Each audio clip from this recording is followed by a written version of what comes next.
Hey YouTube friends, welcome to another video.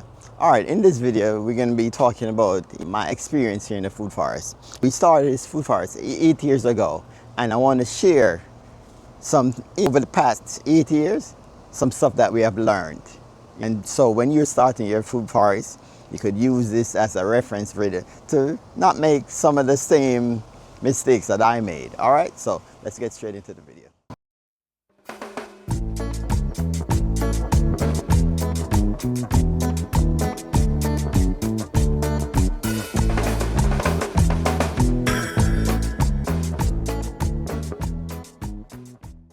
So, 8 years ago, we started this food forest here in Central Florida. The idea to grow as much food as possible, naturally, organically, and to create a place where my family generations, maybe my kids grow up and their kids could actually just harvest food outside. Remember, this was a plain lawn, that we have here. Typical, suburban backyard, and we decide to grow food here. And 8 years later, here's some of the stuff we have learned. So we had plants that completely surprised us over that 8-year period. And we have plants that actually struggled. Some plants grew faster than what I expected, and plenty of mistakes during that process over the years. So we make those mistakes, but sometimes those mistakes turn out to be a good mistake. You're probably going to be wondering that, which we're going to talk about later in the video. So today I'm just going to walk through the food forest and show you what we have learned over the past 8 years growing this subtropical beauty. And what would I have done differently if I needed to start over? So, what would I do differently? I know that's probably a question a lot of us will ask. What would I have done differently? Starting this food forest, or starting anything at all, but today we're talking about a food forest. One of the biggest things I would change is, guess what? Let's walk back here. Show you. Is getting a bigger property. Because let me tell you something. As you start planting, like when you have this plain lawn here, you think like, oh, I got massive amount of space to start planting. And as soon as you start planting, you realize, oh, what happened? Where's all that space that you saw before? All that space is gone. But 8 years after, those little trees that we started tiny, they ain't little no more. They have become huge, productive trees in our food forest. Some trees have gotten much bigger than I expected. And I'm constantly looking at how things fit together in the food forest. And I'll give you an example. We had a strawberry tree, a moringa, right here. And that strawberry tree grew so, moringa, I think that's the Sanskrit name. That strawberry tree grew so fast it took up almost every space. The roots in the ground, guys, was so, I didn't take documentation, but the roots was so big. I'm going to show you exactly where I had. That moringa was here. And if you go back in my video, you see the moringa, the strawberry, Jamaican cherry strawberry tree was right here. That thing grew so fast. You could chop it back, and that moringa tree would grow extremely big. It was literally shading out everything in this. So eventually, I got rid of that tree. I was like, yo, this tree grows too big and too fast. And I wanted to plant other stuff. And the fruits was okay, but they weren't the best of the best. I was supposed to start over again. I would have kept that moringa tree if I had a bigger property. I definitely would have kept that moringa tree.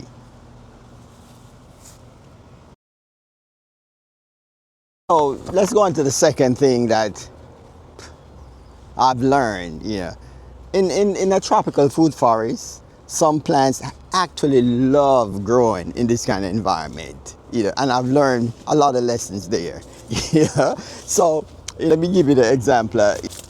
Fruit trees like papaya, easy to grow extremely fast in the food forest. Bananas, let's walk over to the bananas real quick.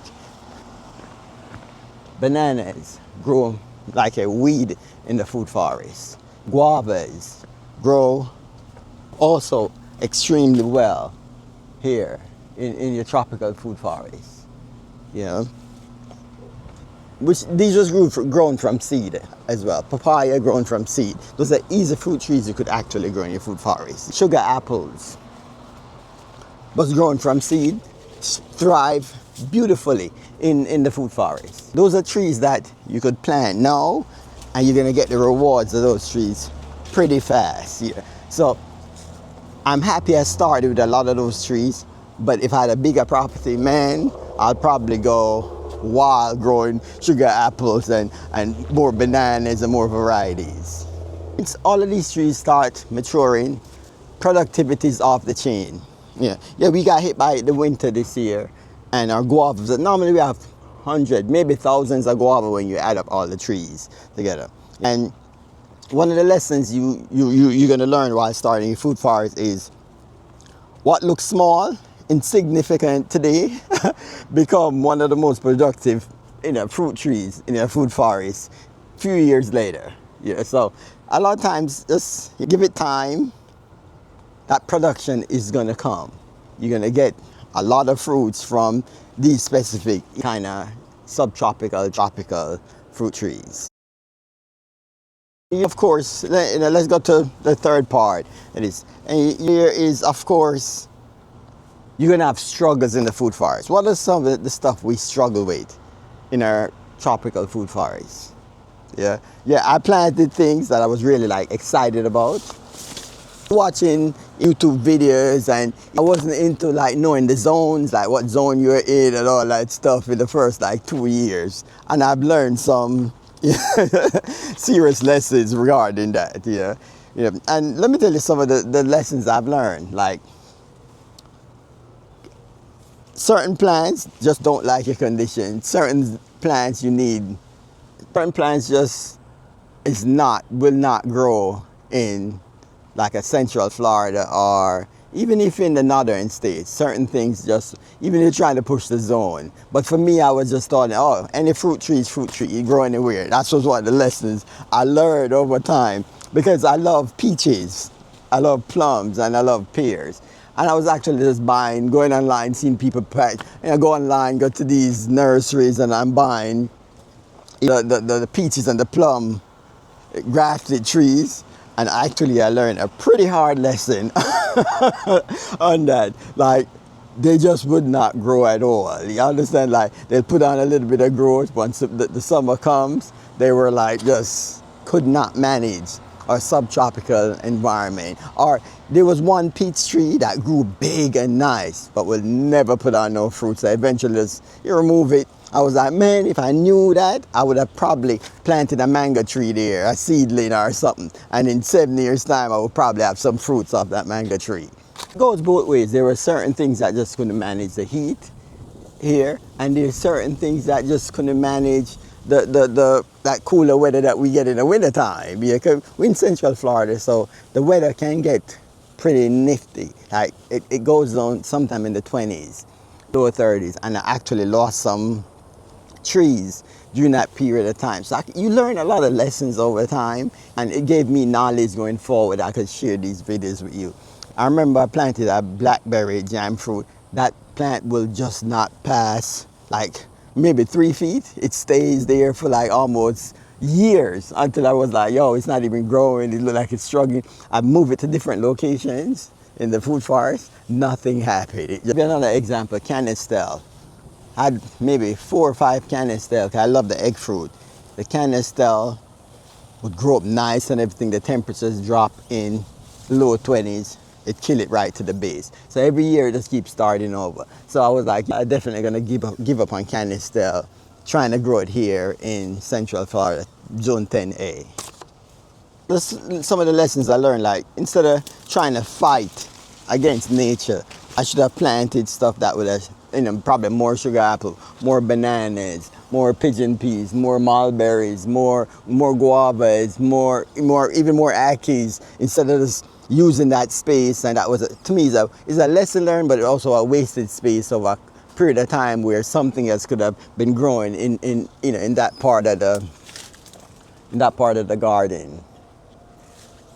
Yep. So if something constantly struggles, sometimes the best thing you can do is just accept it. It doesn't belong in the food forest. Make room for something else. That's one of the big lessons I actually learned over that period of time.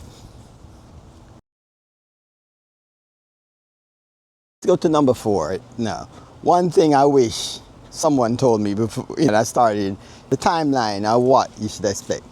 Over that period of time, 8 years, I've developed so much patience with growing. Massive amount of patience is required when starting your food forest. Look at my pomegranate here. Seems like the birds are coming to try. I probably need to pick this same time. Yeah. Let's get back to how long things actually take. So you could plant a small fruit tree. You're excited about the harvest and the fruit, but then you wait and you wait and you wait and you're like, yo, what's going on? This is supposed to start fruiting now. I know all of us have that experience. Yeah. So some plants start producing relatively quick, while others take years to just start producing. As I'll give you an example, my guavas. I started the guavas from seed. I left them and neglected like they didn't exist. In 3-4 years, they were starting to fruit. But I wasn't like on top of them, oh, let me see if it's gonna fruit right now. And sometimes you just leave certain things and just let it be. You come back a few years in, it's like, sometimes I don't, nothing, I don't fertilize, don't chop and drop, just leave them and just let them be. So looking back, 8 years is pretty quick. Sometimes I can't believe this is 8 years and we have grown this. So when you plant, a brand new tree, you have to be willing to think years ahead. And that's one thing. When I started my food forest, one of the things I look at was when ahead. My kids could be adults and they would be the one reaping the fruits. I'm thinking way ahead all the time. So when you start in that food forest, think way ahead. You understand? If you're thinking short term, maybe growing a food forest is not for you. But think long term, patience, and you're going to get the rewards even sooner than you expect. Talk about the mistakes. Some of the mistakes I've made is planting certain trees that I didn't know would have gotten big that fast. Like I mentioned, the Jamaican cherry, the motinga, how big that tree got over a few years. We learned a lesson against, okay, let me do more research on a tree, the growth of the tree and everything, or find the right location. Where I had it wasn't the right location, and that's one of the reasons I was to get rid of that tree completely, because it was just not the right location for that tree. Again, when you start your food forest, remember, your location matter. Central Florida, I'll give you an example because this is where I have my experience, but you could learn from that as well to wherever you are. Central Florida can get some pretty tough weather, meaning you could have beautiful summers, but then you have serious hurricanes. We're in Florida, so there's always the chance of hurricanes.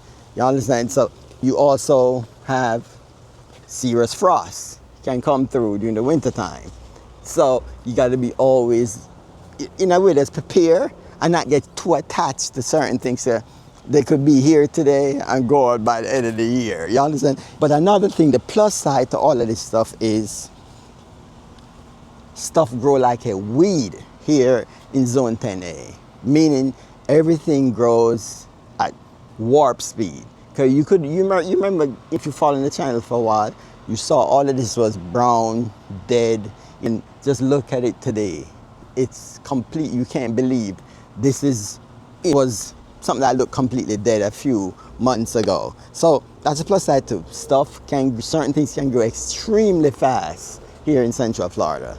Even though those serious weather conditions, every failed plant or plant that died have been a learning lesson for me. You understand? Like I learned what to plant more of and what I could actually show you guys that if you decide to start planting your food forest right now, you can, okay, let me go watch this video, you know, and also remember to like the video and and share it out to your friends. The more you like the videos, the more it get pushed out.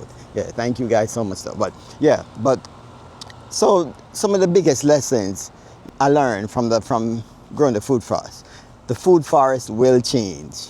You understand? Like, probably this is the biggest lesson I've learned, in that the food forest isn't just something you plant once and leave alone. Yeah, it changes. Trees get bigger. Yeah, like trees get really big. You understand? Yeah. Plants can shade other plants. You got to know what are the plants that like the shaded area. Some plants is just going to disappear. New plants get added. Harvest things move. Everything changes. You learn what works over that period of time. You learn what works best for that environment. And the food forest you see today is completely different than what we started 8 years ago. Yeah, as say, if you go back, you could go back in the archive of my video, and you're gonna see where this started from. Yeah. So after 8 years, I can honestly say I'm probably what I love most about the food forest. Every season teaches me something new. Like, this past winter was one of the rough winters I've ever seen. We've seen hurricanes. Then if the trees went through this, they're gonna bounce back. You know, so in every season, everything that happened teaches you. Some things work better than I expected. Some things just doesn't work at all. You know, you understand? Some plants is gonna like extremely surprise you. You like, meaning it's gonna surprise you like how productive they are. And if you're thinking about starting your own food forest, the biggest advice is start right now. You don't have to figure out everything. You understand? Plant, learn, make mistakes, keep going.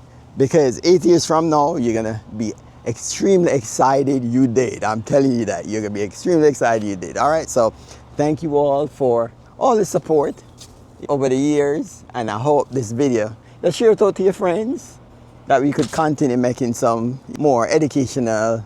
Most of my videos documentation too, but I'm always going to make some my experiences in the food forest to share with other people who want to share, you know, start their food forest. All right, so thank you so much for watching. I'll be blessed with peace, love, happiness, and kindness. One love. See you guys in the next video.